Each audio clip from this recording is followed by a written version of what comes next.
Hello, and welcome to this GarageBand iPad tutorial series for beginners. Let's make a catchy song in less than 10 minutes. I have my iPad mini here. Now I'm assuming that you already have GarageBand downloaded and installed. I got my handy mouse here from my iPad so you can see where I'm clicking. The first thing we're gonna do is open GarageBand. Let's do that. And then we're gonna hit this plus sign up here to create a new song or project. Now there are a lot of ways to make songs in GarageBand. What we're gonna do is we're gonna use the tracks method and not the live loops method. Just make sure you're on tracks here.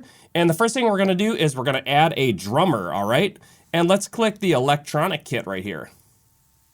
So now we're into the kit. Let's go up here and click on this icon here, this gear, and let's switch the tempo right away to 112. That's gonna make sure that our project is set up to the correct tempo to make a banger. Now it is already loaded up like a bunch of presets here. The drummer, Leah, you can click this and choose different drummers. I'm gonna stick with Leah for now. And then over here on After Hours, this is our preset here. I'm just gonna click on Catalyst because I like that one. And we can listen to what this sounds like by just clicking the play button up here.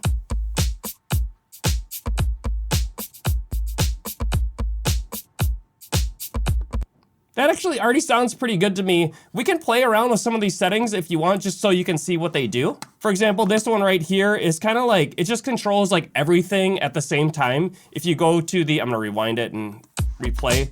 If you go to the upper right, the drum beat gets more loud and complicated, busy. And if you go down to the bottom left here, you get a more simple pattern and it's soft. It says right here, this is basically a grid. But let's leave it in the middle for now. So there are a bunch of different things we can do here to adjust the drum beat on a macro or a micro level. We can turn instruments off and on by clicking these icons. Let's just stay with that for now. Now what we're gonna do is we're gonna click on this tracks button up here. And this is gonna show us all our tracks. It's kind of like the mixer view. And here's that drum beat that we just selected.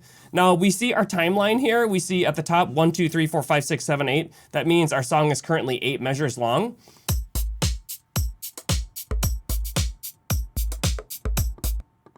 And if it plays all the way to the end and it gets to the end, it'll just loop back to the beginning. If this video is helpful for you, please give it a thumbs up. So let's go ahead and add another instrument. Click up here. Now we're gonna add a bass guitar. So you're just gonna have to swipe through until you find the bass. And let's do smart bass down here.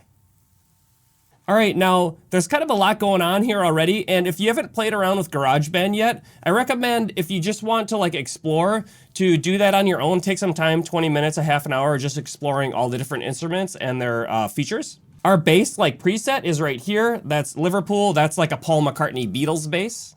Let's just keep that because I like that sound. We're gonna click on this one up here, this autoplay function.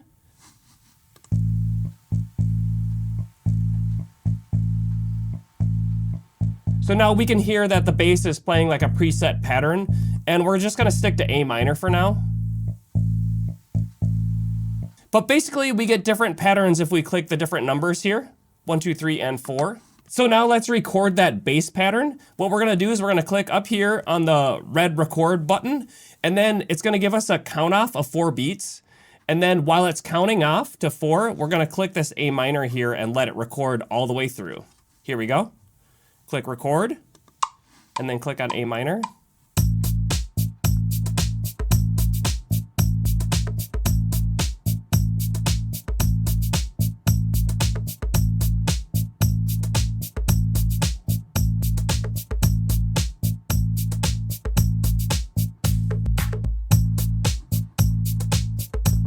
And there you have it.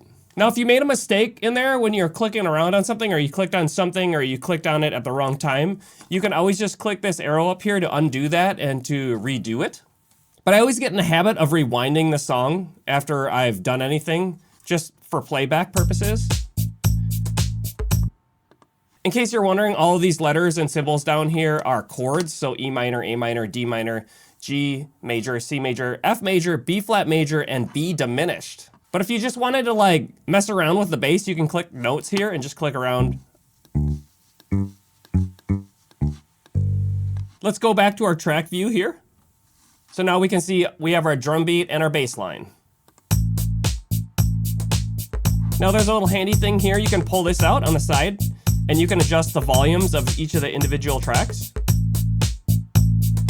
Just in case you wanted the bass line to be louder or quieter or whatever. And you can drag it back over if you want. Now we're gonna add a new instrument. So we'll click up here, back to the instruments, and we're gonna go through until we find the keys, piano. All right, here's our keyboard. We're gonna click Smart Piano again. Now this looks a little similar to the bass, except it looks more like piano keys here. And we have our same chords at the bottom. We're gonna do the autoplay feature again where we put it on 1. And then let's click A minor here.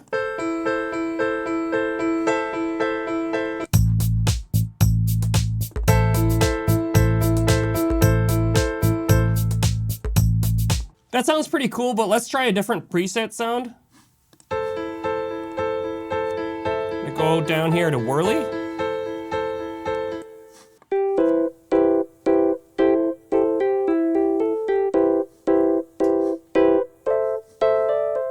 That sounds pretty chill to me, so let's go ahead and record this the same way we did the bass line. We'll click this record button up here, and before the countdown, we're gonna press A minor and let it play. Actually, we'll let it play halfway through this time. So we'll only go to 5.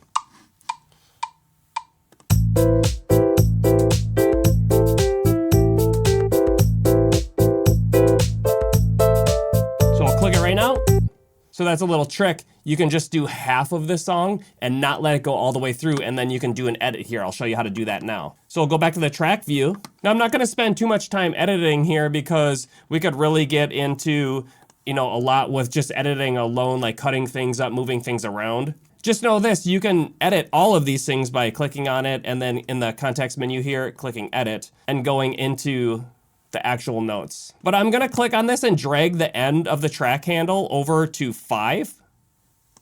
And then I'm gonna click it again and I'm gonna click loop. And it'll make our track twice as long. Let's listen to that now.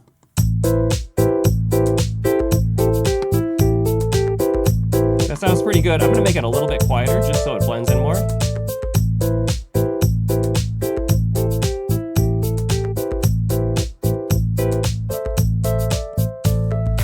Now let's add one more instrument. We're gonna go back to the keys here, but this time we're gonna do Alchemy Synth. Nice, we're gonna add a little lead line or a melody. I'm gonna change the preset up here by clicking on the preset menu here. I'm gonna go to leads on the left side, and then I'm gonna scroll down and change it to Vox Box lead. That sounds pretty cool.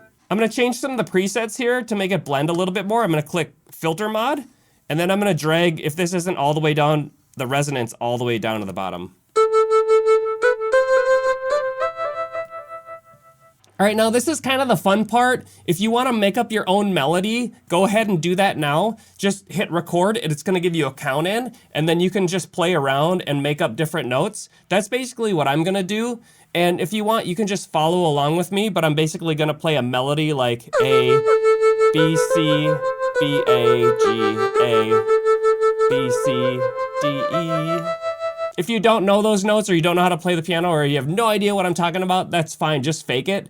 And I'll show you how to make it sound better when we do a little editing. Here we go, I'm gonna hit record and I'm gonna play a little bit.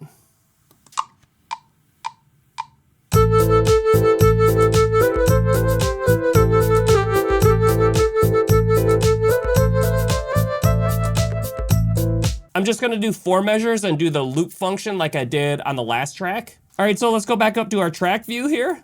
And here's our melody. I'm gonna turn it down a little bit.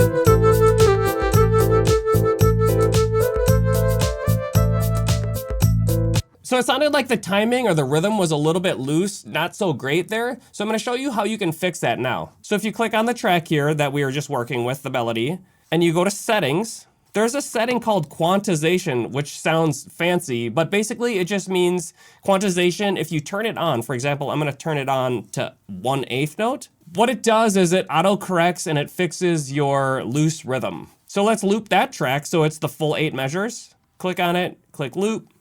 So let's listen to our full song.